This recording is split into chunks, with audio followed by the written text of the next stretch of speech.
Hey everybody, it's Dane here. Welcome to week 5 and in the curriculum theory course. I like seeing all these closed boxes. That means stuff's getting done. Pretty straightforward week this week. I know week 3 was a lot with Shiro and the assignment. I think that'll probably be the heaviest lift of the entire course. Week 4 is probably more indicative of what it'll feel like. 3 articles, maybe like a video, and then some sort of like task, like a reflection or maybe some group meeting or something like that. Week 5 is much the similar. So hopefully we're sort of getting into like a little cadence where you're starting to expect what's going to come and it'll be more consistent. Just felt it was really important to front load Eisner and Shiro, as that's the language we're sort of using to speak through the course. All right, week 5 tasks. The video I'm recording will go right here as always. And as always, the week starts Monday morning and ends Sunday at 11:59. So in this case, that Sunday is September 20th. This week we're talking about colonization.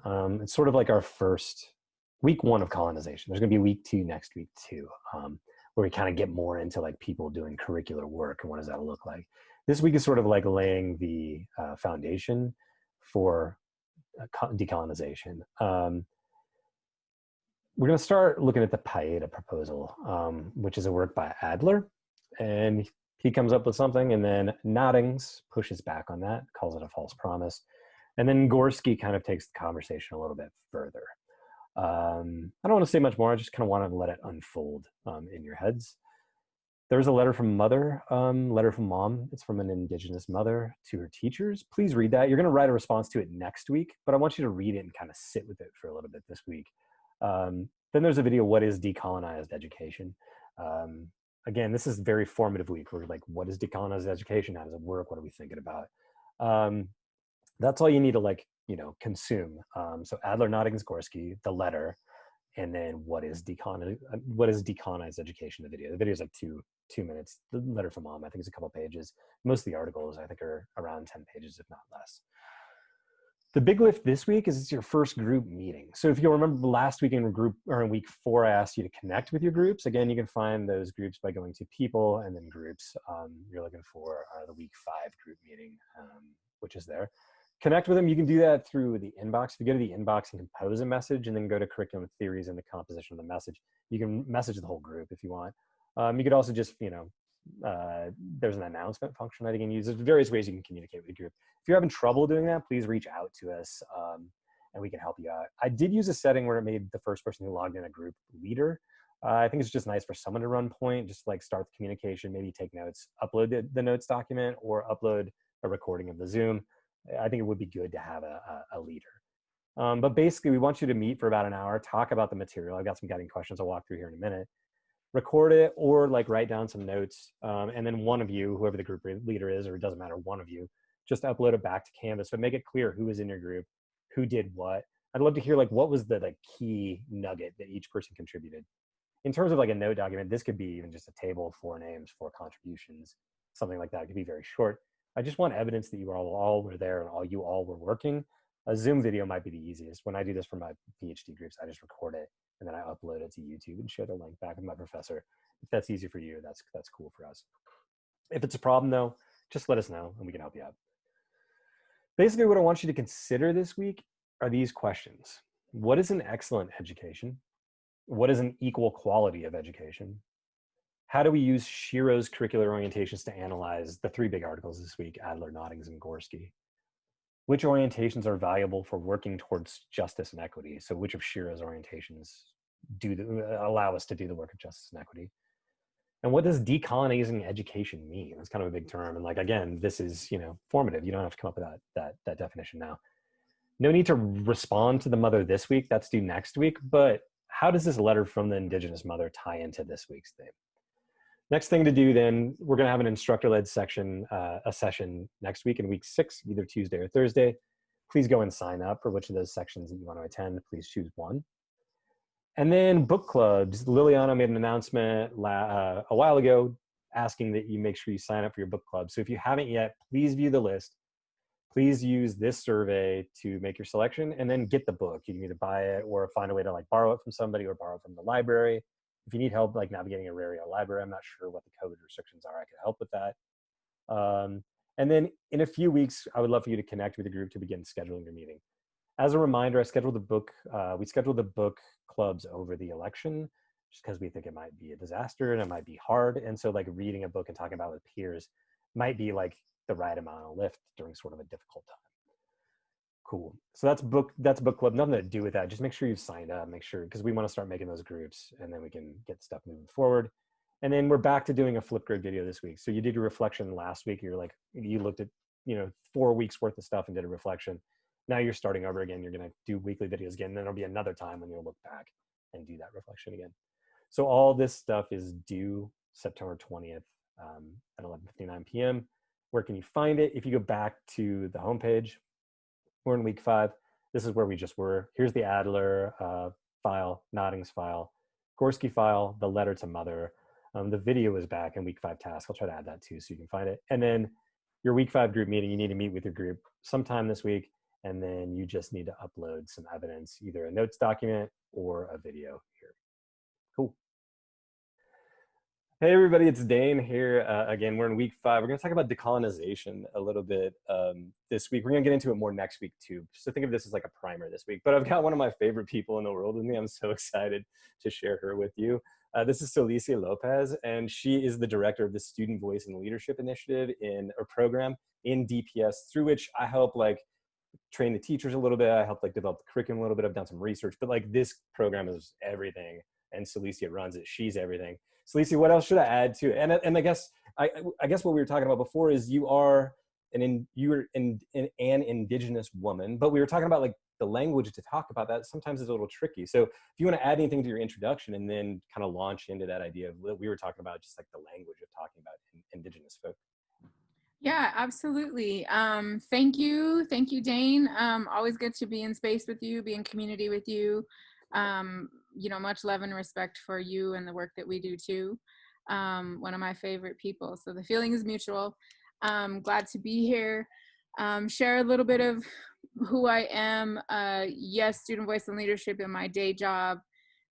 It's not just my day job though, it's my passion. It's my purpose. So I want to say that because it's important to understand where the work comes from. And then also just want to say, introductions like in community, I would introduce myself, and my name is Silvia Lopez, and I was born and raised in Denver, Colorado. I'm a 4th generation Colorado native, and my roots are pretty deep in this part of the country. I identify as an indigenous woman and a Chicana. My ancestors come from the Otomi people, which are indigenous people in Mexico. My grandmother and great grandmother came from Irapuato, the Irapuato area in Mexico, and also have Apache roots and ancestry on both sides of my family. And it's, Chicana means, one of mixed race, and one that identifies with their indigenous identity and culture and roots. But like many of us have been, we've all been acculturated and assimilated into, today's world. And so, I've gone through a lot of identities as a woman of color, as a brown woman, one that, many of them were given to me by the oppressors or by colonizing language, Mexican American or Mexican or American, or derogatory comments as a brown person, and Native American, are you Indian? So there's lots of words that I've lived through, but one that I own as an educated, woman, critical thinker, for me that fits well is Chicana and indigenous. And spiritually, I was raised with the Lakota people from the Sicangu Nation, Rosebud, South Dakota.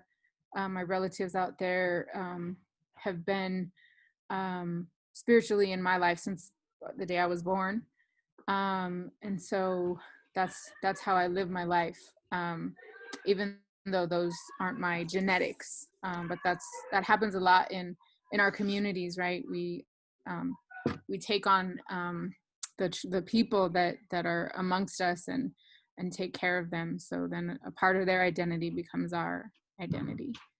That's great. You had said something earlier, I think, like names from a textbook are no good because they're sort of the names of the colonizer. Could you say a little bit more about that? Yeah, I think it's interesting, right? Dane, you had asked me about indigenous, right? Is that the right way to refer to somebody? And I think, it's tricky.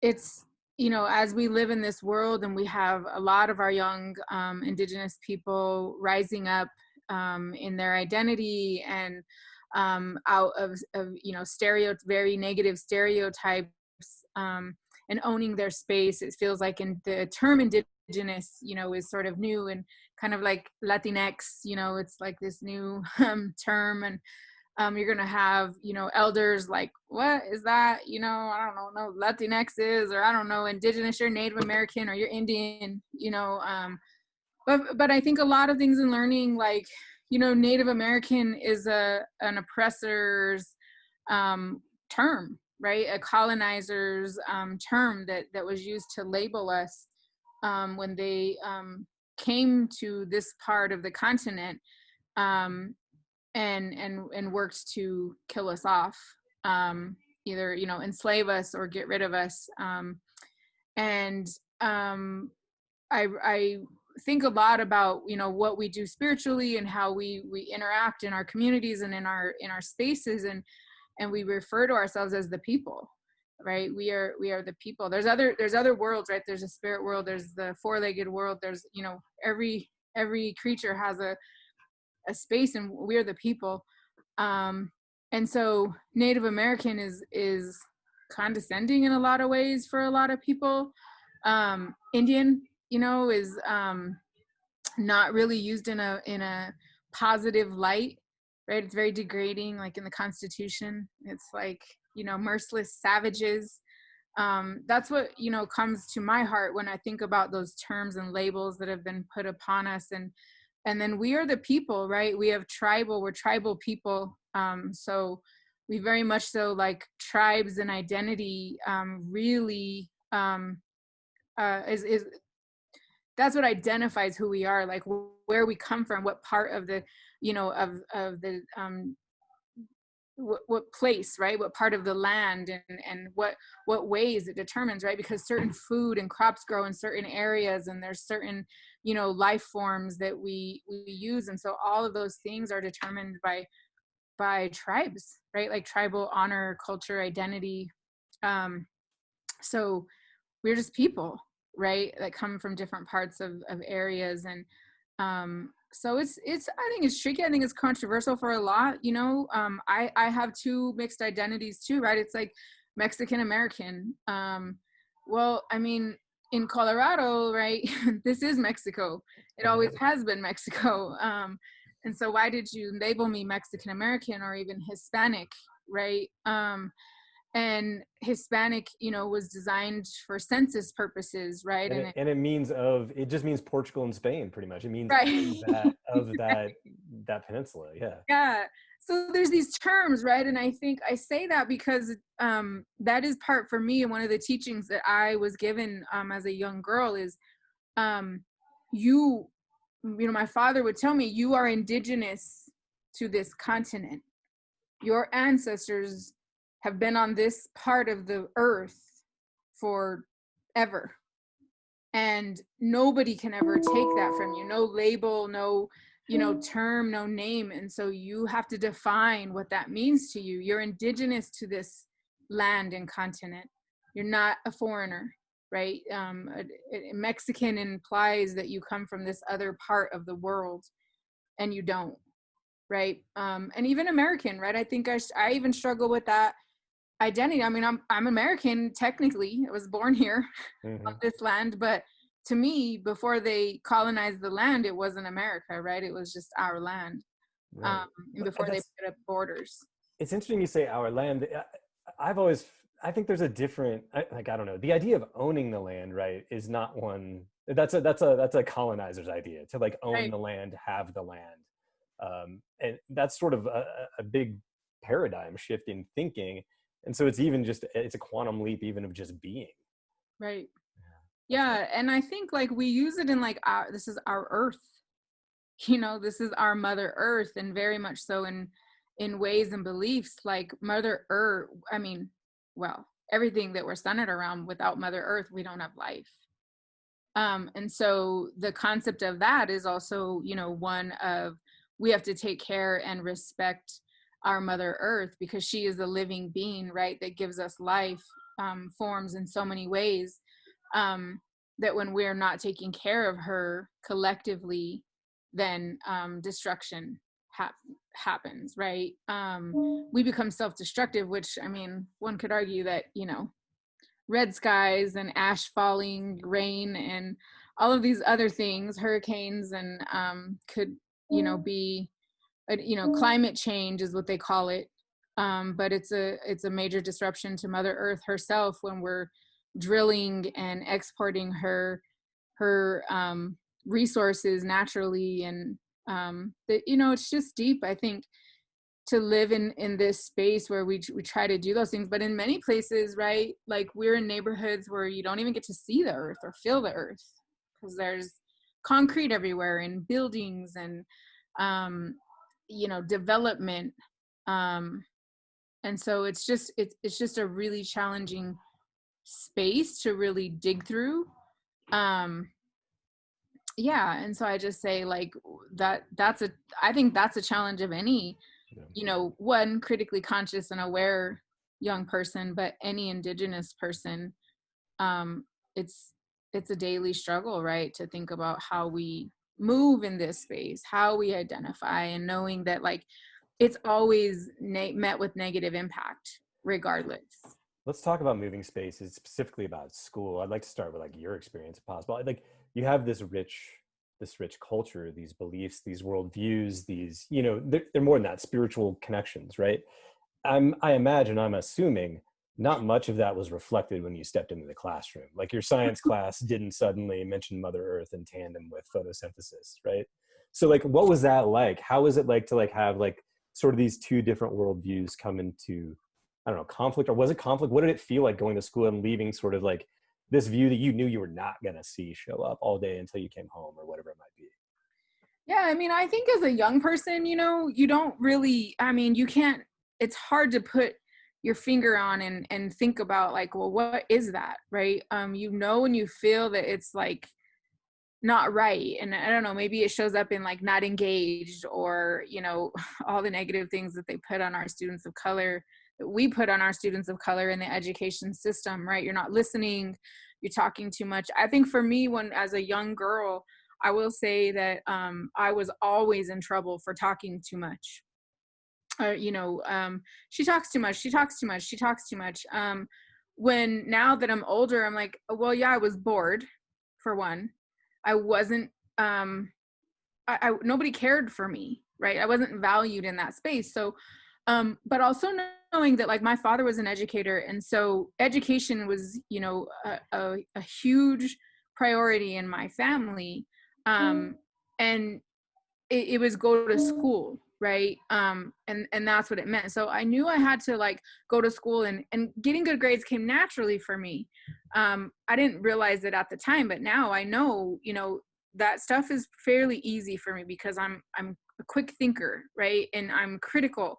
But that's also being very critical, which comes from my values and culture and understanding at home, didn't fit in the school. It wasn't for me to be critical. It was for me to be quiet, shut up, listen, do your work, and do as I say. It wasn't, you know, let's chat and dialogue and let's think about that. And what do you think about this? And how can this work for you? So that was for me, was the shifting, right? Not so much the curriculum, because I was just too young to make that connection at that time. Or I don't know, for whatever reason, it was more like me and my identity of like who I am, which people fast forward, like now, I mean, I shared this story with some of my peers not too long ago about it when I was in the third grade. And I had this teacher, and I'll never forget her name was Mrs. Fink, and she was an older white woman. And, she was always on me for talking. And she was, I was done with my work, and she was like, well, when you're done working, you can talk. And so I was like leaned over my little desk talking, and you know, she came by and she kicked me. Like in the And leg, or? yeah, with her foot, she actually kicked me Wow. and told me to sit down and shut up. Um, and Damn. yeah, I'm eight, seven, 8, something like that. But then so, you know, I was humiliated for one. So you sit down and shut up. Well, I did shut up, but I was furious. Like my skin was boiling, and I can relive it. I'm 44 years old. So that was what, 36 years ago? Yeah. So I can relive the moment, like the, you know, it, and then, but then it went on, and, you know, I went home, I tell my parents, who know I'm not a liar, and know that I talk a lot. You know, so we go to the school because my parents are furious, because it's unacceptable. It's absolutely unacceptable to put your hands on anybody. It's Yeah. just not how you treat people. And she lied. And so here I am, and what am I going to do, right? Everybody knows I talk too much. And I watched her lie, and I remember, like, wow, you're lying. And you're getting away with it. Like, what does this say to an 8-year-old little brown girl who is like, what? And so I'm supposed to go back to this classroom with this teacher and trust her and like learn what from her? Because at this point, I'm 8 years old and I do not like you. And I never will, ever.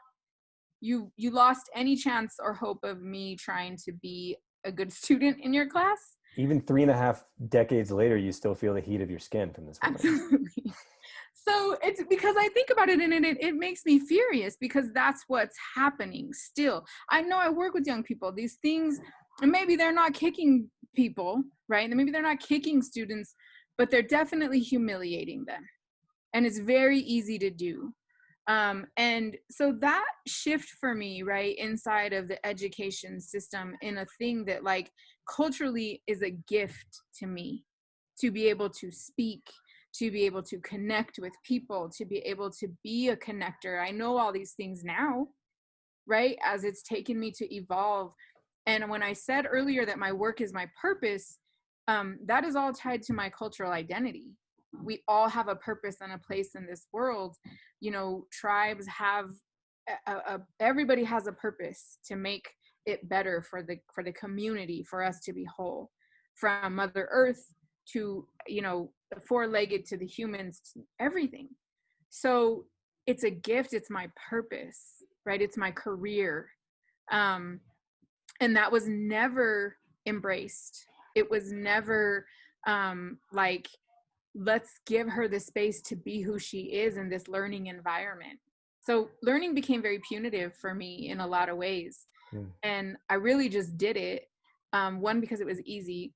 And half the time, once I got to high school, you know, honestly, I mean, I did half-ass, and I still was able to, you know, slide by with A's and B's. I knew I had to, because if I didn't at home, I would be in trouble, right? Privileges would be taken. But I didn't learn. I didn't find that space, that learning space, that critical analysis at home. I mean, at school. It came from home, right? In everything that I was taught to do as a young woman, because, you know, there's so many things that women carry in terms of their energy and their presence and their gift, right? And the ability to give life. But I think even that, like, I was a young mom, 17 years old, pregnant, teen parent, is when I learned that, like, I learned how the world viewed me, as a stereotype. And that was never how I viewed myself. That wasn't how my family viewed me. That was how the world viewed me, though, everywhere I went, from the doctor's office to school to graduating to, you know, whether or not I was talked to about going to college. Like, none of those things, like, they gave up on me. They quit. I went to college because my father was like, you're going to college, and literally took me, I was 7 months pregnant, and took me down to Metro and was like, you're applying, you know. Everything that I've accomplished academically is because of my family support. parents and culture and identity. At this age, learning in this institution of education was just a process. Gotcha.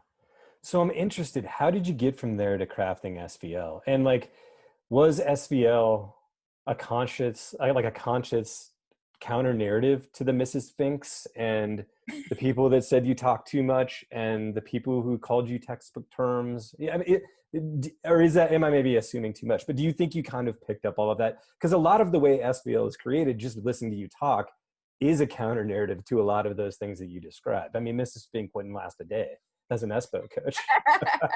I know that. Yeah, talk a little bit about that. Like, I guess, how did SVL come to be? I know it grew out of Aspen Challenge, and that was sort of like long ago and far away. But like, I'm curious if you see a connection between that lived experience in school or in life and what you're doing now, and just kind of how that grew out. Yeah, I mean, 100%, 100% a counter narrative to my experience in the education system.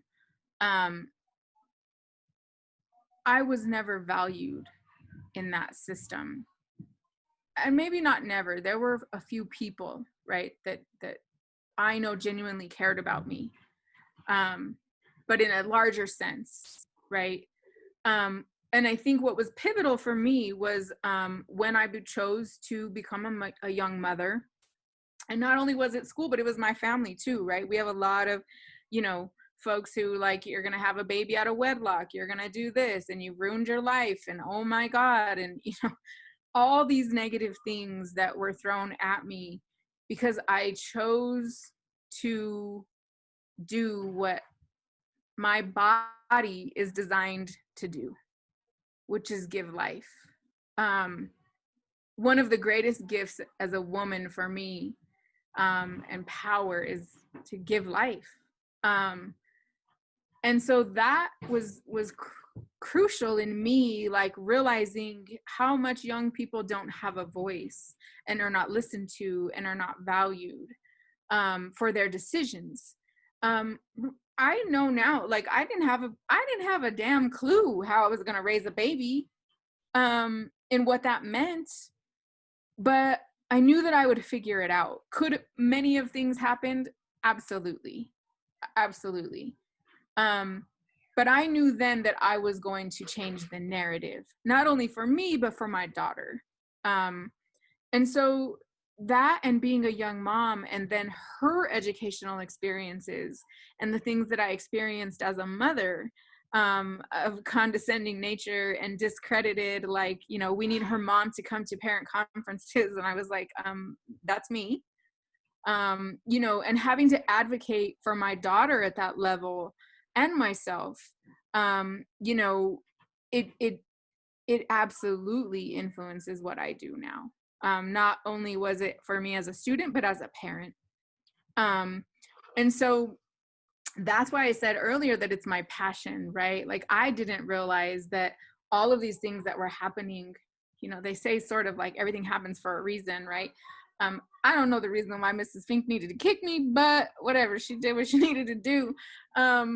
But those are examples that I can use, right, to set, and that is definitely where my passion is now. Student voice and leadership, like the way it is right now and the way I've identified it and like created it and crafted it, is organic, and it's definitely a collective leadership model. I haven't done it alone, but it is my vision. It is my heart, and it's my heart work, because that's what I bring to the table, because our students need our own narrative, right? It's more than just, you need to see Black or brown teachers. They need to see our narrative. They need to see the counter narrative. Like they need to see our history, and they need to be able to make those parallel connections to like our history of what they're not given in a classroom or in a textbook, and then be able to like put all those things together and be able to think about what that means for them in a critically conscious way, right? Not be swallowing someone else's narrative, or I'm going to do this just because, I value this person and I think they're right. I don't want my students to do or think or say what I say. I want them to think what it means to them. I want them to make the connections and the parallels and critically come up with their own identity or mindset or position and stance, and stand in that firmly and advocate for what they truly believe is right, given the context that they know and have the facts. That's So awesome. You mentioned something, I don't want to interrupt, but I don't want to lose it either. You no, said you're that fine. it's important, like you don't always see the history in the textbook, or like just in the history in general. Like it's not there, it's not taught. That's a big focus of this class, is like the null curriculum. What isn't taught speaks volumes. And you're kind of saying you're trying to create a space where students can at least find that about themselves, or see themselves in that position to actually fill in that missing link that may have been erased as the null curricula, sort of is what you're talking about. Is that right?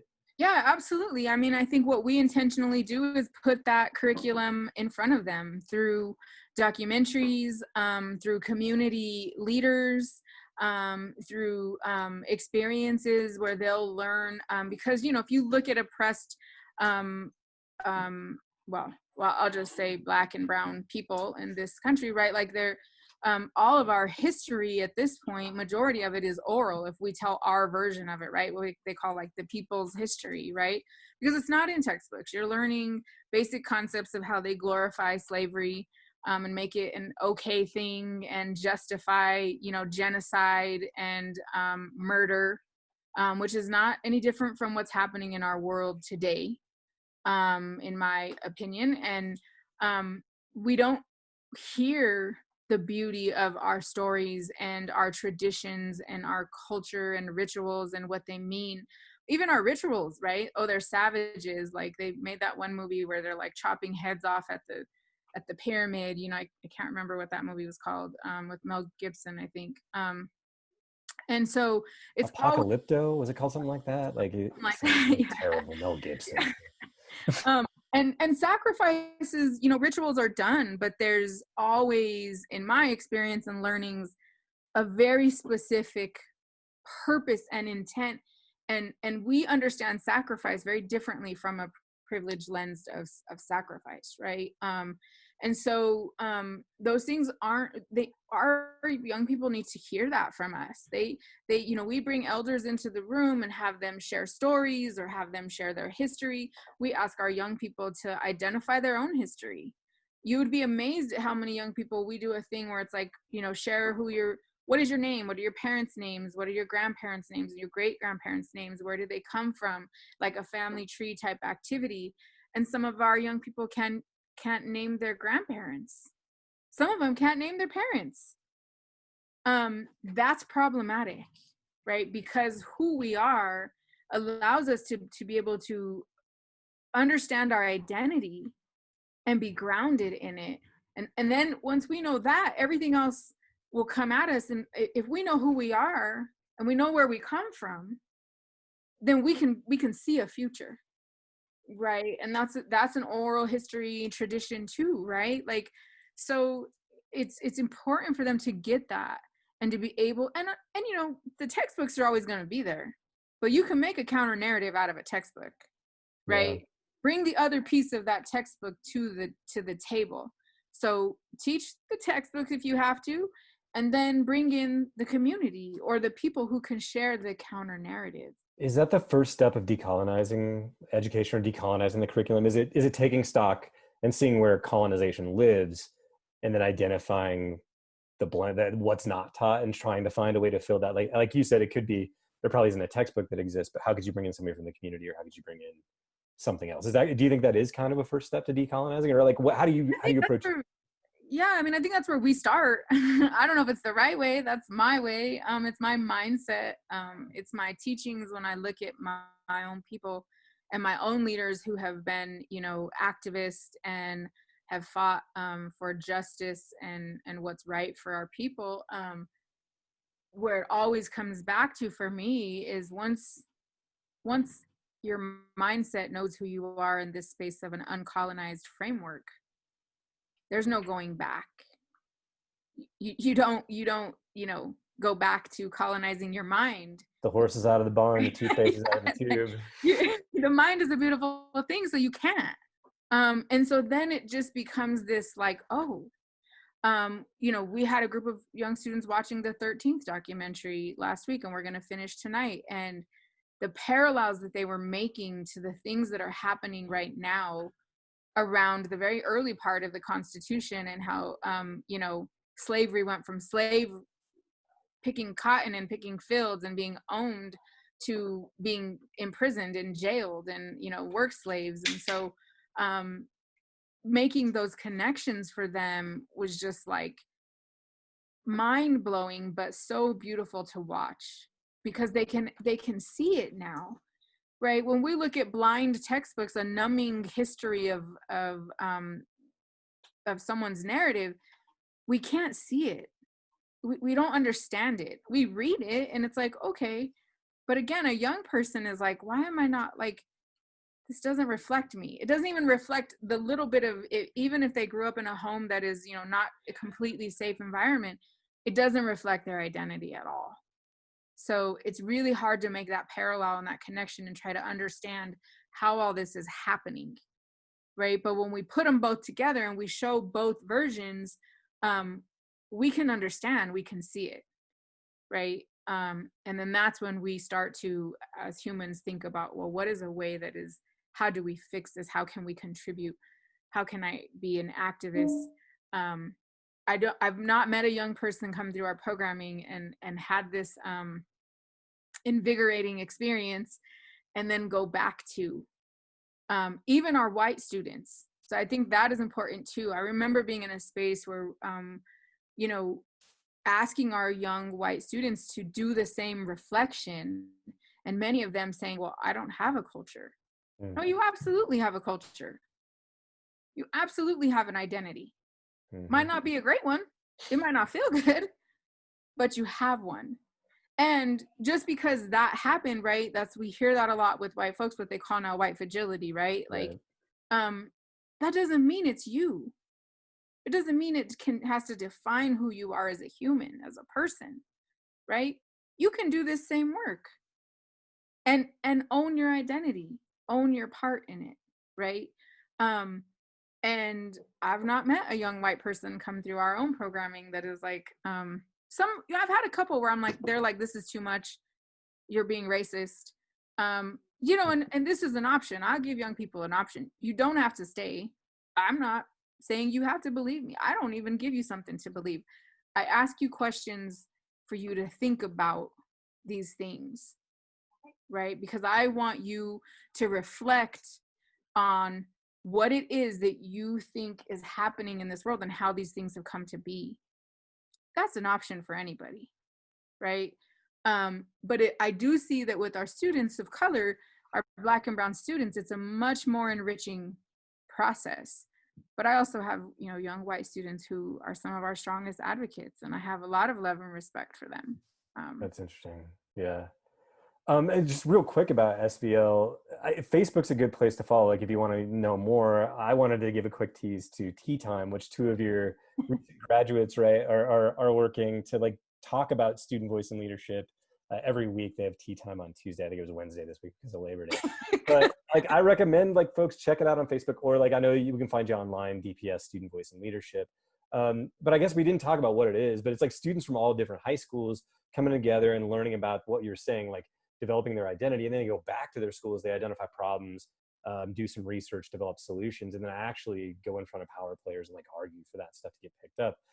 Just real quick, what are some of your favorite like projects that have actually gotten legs and moved on? There's been several, but like as you look back at the program, what are some that get you really fired up? Well, I think all of our students' projects get me really fired up always, because they do some really great stuff. I think general topics, you know, ethnic studies, dismantling the school to prison pipeline, also access, you know, and looking at like what it means to be in these standardized testing spaces.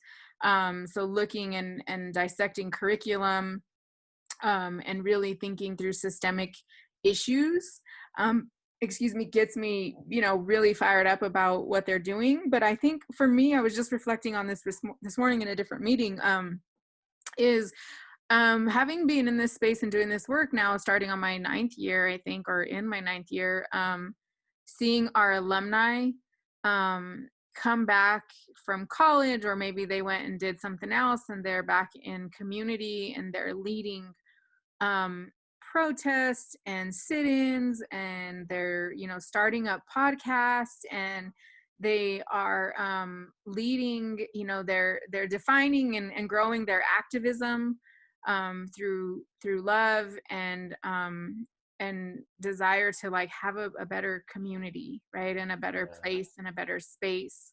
And um, Tay Anderson's like a notable name, but like every time on the Facebook page when they spotlight a different alumni, there's like Tay Andersons all over the place doing this type of stuff. yeah, And then it's fun to yeah, like have that view and look at the current kids and like, ooh, what are you gonna do? What are you gonna do? What are you gonna do? I yeah, can't wait. You know? yeah. Yeah. So I think that's it for me. You can definitely follow our work on, you know, it's That's a V. SVLDPS. V, yeah. Yeah, that's our handle for Facebook, Twitter, and Instagram. We also, the tea time, you can also find it on YouTube, because I think we're finding that like video editing and all of that is easier. Awesome. But yeah, so proud of like our interns are a perfect example of that. And they're actually upstairs recording now. So Are they? yeah. Sweet. Just I've already got them asking with Katie and Magnolia to schedule them for this later on in my class. We have like a YPAR student voice week, and I wanted to have them on that week. Nice. But they did say they might have to have me on tea time if they want an old white guy on there. Anyway, They'll cool. be fine with it. All right. Thanks so much for your time, Celicia. I know you're really busy, and this went longer than I thought, but it was a really rich discussion, and I really appreciate you just being so open and just, you know, just you. You're you. I love that. Thank you. Thank you. Thank you. It was really great. I hope I shared something that was helpful. You sure did. Please feel free to follow our work, reach out if you have any questions. More than happy to, you know, share my perspective. Cool. Thanks.